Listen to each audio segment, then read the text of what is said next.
खूप दिवस झाले पिठाची चटणी करायची तो आज मुहूर्त भेटला मला करायला. काय आता बीट घेतलं एक, ते छान चिरून घेतलं साल वगैरे काढून, आणि त्यानंतर एक टोमॅटो, एक कांदा आणि 2-4 मिरच्या आणि लसणाच्या पाकळ्या, एवढी सामग्री लागते. आणि कढईमध्ये तेल टाकलं, तेलामध्ये लसूण टाकला, कांदा टाकला, त्यानंतर मिरच्या टाकल्यानंतर टोमॅटो टाकला आणि नंतर आपलं बीट असं टाकायचं आणि छान ते मिक्स करून घ्यायचं, सगळं भाज्या मिक्स करायच्या त्या.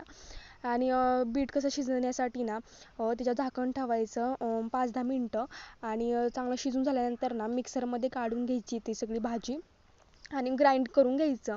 आणि ग्राइंड झालं ना की छान बारीक करून घ्यायचं आणि त्याला तडका द्यायचा. तर मी तेल गरम करून घेतलेलं आहे, तर त्याच्यामध्ये मोहरी, जिरं, कढीपत्ता, भाजकी डाळ, चिरलेला लसूण असं काही टाकलेलं आहे तडक्यामध्ये.